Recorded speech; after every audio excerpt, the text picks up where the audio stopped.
बड़ी exclusive information ये दे रहे हैं कि जब हमारा बहुत आला सतह का एक वफ़द सऊदी अरब गया तो जो सऊदी अरब के वली अहद हैं शहज़ादा मोहम्मद बिन सलमान, उन्होंने उस वफ़द से मुलाकात से इनकार कर दिया। ये पहली बाज़ाब्ता नाराज़गी का इजहार था सऊदी अरब की जानिब से पाकिस्तान के मलेशिया जाने के फ़ैसले पर। अस्सलाम वालेकुम नाज़रीन, ब्रेकिंग टुडे के साथ मैं रिजवान गिलज़ई और मेरे साथ मौजूद हैं उमर जट। ब्रेकिंग टुडे पे हम आपको वेलकम करते हैं और वेलकम करने के साथ रिक्वेस्ट कि हमारा जो यूट्यूब चैनल है उसको आप सब्सक्राइब करें।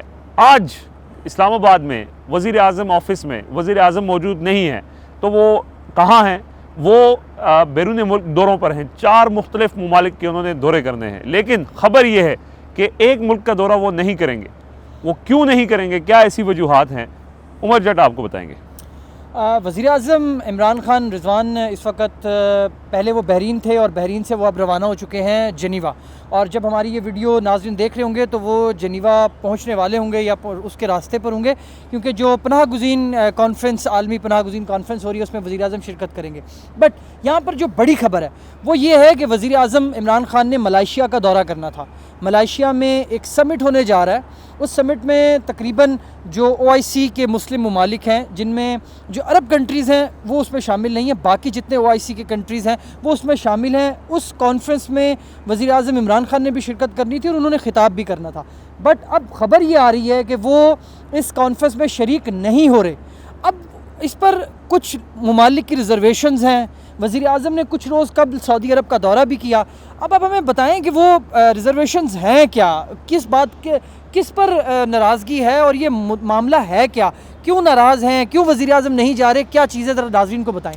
देखिए जी, मैं आपको ये इन्फॉर्मेशन देने से पहले ज़रा बैकग्राउंड बताना चाहता हूँ। मलेशिया के जो वज़ीर आज़म हैं महातिर मोहम्मद, उन्होंने तैयब उर्दवान जो तुर्की के सदर हैं और वज़ीर आज़म ने जब न्यूयॉर्क में UN में इनका मुलाकात हुई थी तो फ़ैसला किया था कि एक इस्लामिक ब्लॉक बनना चाहिए जो मजबूत हो, क्योंकि OIC का जो ब्लॉक है उस पर अरब्स जो हैं वो कब्ज़ा करके बैठे हैं, सऊदी अरब ज़ाहिर है। और इन्होंने ये फिर प्लान किया और ये कॉन्फ्रेंस शेड्यूल थी 18 तारीख को ये कॉन्फ्रेंस होनी है, जिसकी मुश्तरका मेज़बानी जो है वो तुर्क सदर, मलेशियन वज़ीर आज़म और वज़ीर आज़म इमरान ख़ान ने करनी थी। लेकिन अचानक जो है वो ये ख़बरें सामने आई, वज़ीर आज़म को पता चला, ये पाकिस्तान को ये बताया गया कि चूँकि इस कॉन्फ्रेंस में जैसे उमर जट ने बताया कि अरब्स इन्वाइटेड नहीं थे, कतर भी इन्वाइटेड नहीं है और सऊदी अरब भी, कतर इन्वाइटेड है, UAE और सऊदी अरब जो हैं वो इसमें इन्वाइटेड नहीं थे। जब ये मालूम हुआ तो पाकिस्तान के एक आला सतह का वफ़द सऊदी अरब गया, ये इस बात को एतमाद में लेने के लिए कि पाकिस्तान किस मकसद के लिए जो है वो वहाँ जा रहा है। लेकिन नाज़रीन, हम आपको बड़ी एक्सक्लूसिव इन्फॉर्मेशन ये दे रहे हैं कि जब हमारा बहुत आला सतह का एक वफ़द सऊदी अरब गया तो जो सऊदी अरब के वली अहद हैं शहज़ादा मोहम्मद बिन सलमान, उन्होंने उस वफ़द से मुलाकात से इनकार कर दिया। ये पहली बाज़ाब्ता नाराज़गी का इजहार था सऊदी अरब की जानिब से पाकिस्तान के मलेशिया जाने के फ़ैसले पर। उसके बाद फिर वज़ीर आज़म ख़ुद आए। अचानक ये आपके सामने ख़बरें आई कि वज़ीर आज़म सऊदी अरब जा रहे हैं। वज़ीर आज़म सऊदी अरब गए, उन्होंने वहाँ पर शहज़ादा मोहम्मद बिन सलमान जो सऊदी वली अहद हैं, इस टाइम ऑल इन ऑल हैं, उनसे मुलाकात की। नाराज़गी थी, लेकिन इस दौरान उन्होंने कोशिश की, उनको एतमाद में लिया। MBS जो हैं वो उनको एयरपोर्ट तक छोड़ने के लिए आए। लेकिन अब फ़ैसला ये हुआ है कि वज़ीर आज़म इमरान ख़ान सऊदी अरब के तहफ़्फ़ुज़ात की वजह से वो मलेशिया की जो कॉन्फ्रेंस हो रही है, जो OIC जो इस्लामिक समिट है, बेसिकली ये इस्लामोफोबिया के ख़िलाफ़ कॉन्फ्रेंस थी, वो उसमें वज़ीर आज़म शिरकत नहीं कर रहे। ये कंफर्म इंफॉर्मेशन हम आपको ब्रेकिंग टुडे की जो हमारी वीलॉग है इससे ये दे रहे हैं, और इसकी वजह हमने आपको बता दी कि सऊदी अरब नाराज़ है। MBS ने बाकायदा नाराज़गी का इजहार किया, हमारे वफ़द से मुलाकात नहीं की। लेकिन अब ये फ़ैसला किया जा चुका है, ऑल्दो कि हतमी फ़ैसला जो है वो बुध के रोज़ जब वज़ीर आज़म स्विट्ज़रलैंड से वापस पाकिस्तान आएंगे उस वक्त किया जाएगा। लेकिन उसूली तौर पर यह फ़ैसला हो चुका है, क्योंकि पाकिस्तान सऊदी अरब को नाराज़ नहीं कर सकता।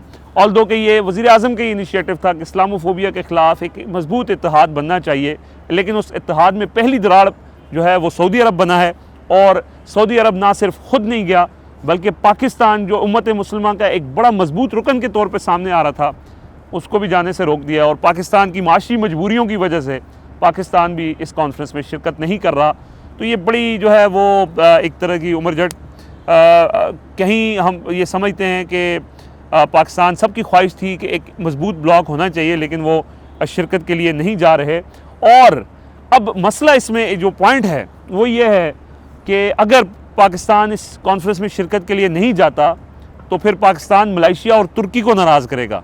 पाकिस्तान मलेशिया और तुर्की को नाराज़ करना भी अफोर्ड नहीं कर सकता, क्योंकि पाकिस्तान के ऊपर एक तलवार लटक रही है, वो है FATF की। लेकिन रिजवान, इस पर एक बड़ी चीज़ जो कंसर्न हो सकता है आम शहरी का भी, पाकिस्तानी का भी, कि अगर इस सब चीज़ को सऊदीया को और दीगर अरब ममालिक को देखकर और ये सारे सिचुएशन को सामने रखते हुए वज़ीर आज़म मलेशियन समिट में नहीं जा रहे, तो उससे तो फिर ज़ाहिरी बात है दूसरी जानिब मलेशिया है, तुर्की है, और आपने देखा माजी में भी कुछ रोज़ कबल तुर्की के सदर तैयब उर्दवान की वजह से पाकिस्तान पर एक बहुत बड़ा जुर्माना जो था वो ख़त्म हुआ कारके वाले मामले पे। फिर आप देखें तो एक गुड जेस्चर के तौर पर महातीर मोहम्मद ने, जो मलेशिया के वज़ीर आज़म हैं, उन्होंने प्राइम मिनिस्टर इमरान खान के लिए एक बड़ा गिफ्ट भेजा उन्होंने, और बाकायदा उन्होंने ये ऐलान भी किया कि वो जो प्रोटॉन गाड़ी उन्होंने उनको गिफ्ट किया उसका प्लांट भी पाकिस्तान में लगाया जाएगा। तो पाकिस्तान की तो दोनों साइड पे ताल्लुकात अच्छे हैं, अगर इस साइड को ख़राब करेंगे तो मलेशिया और तुर्की के साथ फिर पाकिस्तान कैसे चलेगा? बिल्कुल, बहुत आपका पर्टिनेंट सवाल है, और यही सवाल हमने कुछ हुकूमती शख्सियात जो फैसला साज शख्सियात हैं उनसे हमने ये सवाल किया कि पाकिस्तान के पास तो फिर कोई ऑप्शन नहीं होगा। तो उस हवाले से उन्होंने ये बताया कि पाकिस्तान अब बहुत परेशान है। ज़ाहिर है एक तरफ सऊदी अरब है और एक तरफ हमें सबसे बड़ा चैलेंज जो इस वक्त दरपेश है वो है FATF का जो फाइनेंशियल एक्शन टास्क फोर्स के अब इजलास होना है, उसमें पाकिस्तान को सपोर्ट की ज़रूरत है, और उसमें जो मलेशिया और तुर्की का वोट है वो बहुत अहमियत का हामिल है।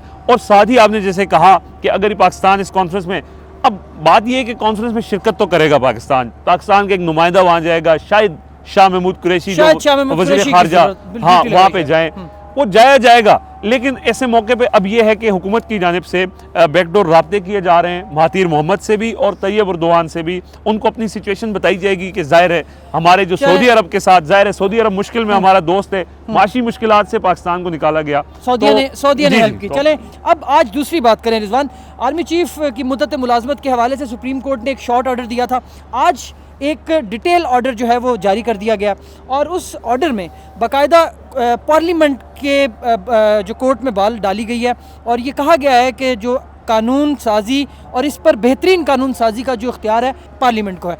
अब गवर्नमेंट क्या डिसाइड कर रही है, गवर्नमेंट इस फैसले को किस तरह से लेगी? अपोजिशन के साथ गवर्नमेंट की बन नहीं रही। ख्वाजा आसिफ बारहा इस बात का इजहार कर चुके हैं कि किसी भी कानून साजी में, गो कि वो ढके छुपे लफ्ज़ों में इसी कानून साजी की बात कर रहे हैं कि वो इसका साथ नहीं देंगे गवर्नमेंट का। तो अब अपोजिशन को साथ लेकर चलना है, इस फैसले को देखें, क्या देख रहे हैं अब आगे क्या होगा? देखें आज का जो डिटेल जजमेंट आई है खबर क्या है इसमें? मैं बिल्कुल, आपने जैसे बताया कि डिटेल जजमेंट में एक बहुत इंपॉर्टेंट बात की गई है। वो बात यह है कि अगर 6 माह के अंदर कानून साजी ना की गई तो आर्मी चीफ रिटायर हो जाएंगे। अब हुकूमत की ये जिम्मेदारी ही बनती है कि उन्होंने आर्मी चीफ को रिटायर नहीं होने देना, और उसके लिए उन्होंने कानून साजी करनी है। They are legally bound to legislate. लेकिन जैसे हमने गुज़श्ता वीडियो में आपको ये बताया था कि हुकूमत सुप्रीम कोर्ट का ये फैसला नहीं मानेगी।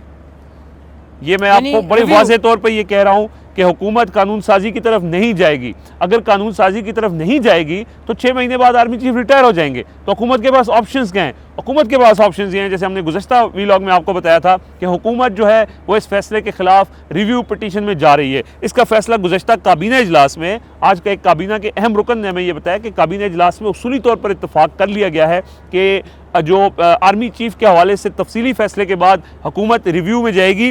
और इसमें इंपॉर्टेंट चीज़ ये कि अब चंद ही दिन रह गए हैं चीफ जस्टिस आसिफ सईद खोसा के रिटायरमेंट के बाद। उसके बाद नए चीफ जस्टिस आएंगे, नया बेंच बनेगा, बेंच 5 रुकनी भी हो सकता है, फुल बेंच भी हो सकता है, उसमें ये मामला जाएंगे। और उसके बाद जैसे वज़रा ने अब ऑन रिकॉर्ड भी कह दिया है कि इस फैसले में सकम मौजूद हैं कि पार्लियामेंट सुप्रीम है, पार्लियामेंट का फैसला है कि कौन सा कानून बनाना है या नहीं बनाना। अदलिया उस फैसले की तशरीह तो, कानून की तशरीह तो कर सकती है, लेकिन अदलिया पार्लियामेंट को डायरेक्शन नहीं दे सकती कि आपने कौन सी कानून साजी करनी है या कौन सी नहीं करनी। ऑल्दो के कानून खामोश है आर्मी चीफ की मुद्दत से मुतल्लिक, लेकिन ये फैसला पार्लियामेंट ने करना है, हुकूमत के ये मौकफ है। तो फैसला ये है कि हुकूमत रिव्यू पिटीशन में जा रही है। ये दो बड़ी चीज़ें जो है वो आज हमने डिस्कस की आपके साथ। एक तो आर्मी चीफ की मुद्दत मुलाजमत के हवाले से हुकूमत का फैसला कि हुकूमत क्या करने जा रही है, और दूसरा जो नया इस्लामिक ब्लॉक बनने जा रहा था उस पर अब पाकिस्तान कहाँ खड़ा है। दोनों चीज़ों पर आपको हमने डिटेल से बताया। मज़ीद इनसाइट जानने के लिए हमारा जो यूट्यूब चैनल है ब्रेकिंग टुडे, उसे सब्सक्राइब करें और अपने कमेंट ज़रूर करें। हमें इजाज़त दीजिए, बहुत शुक्रिया।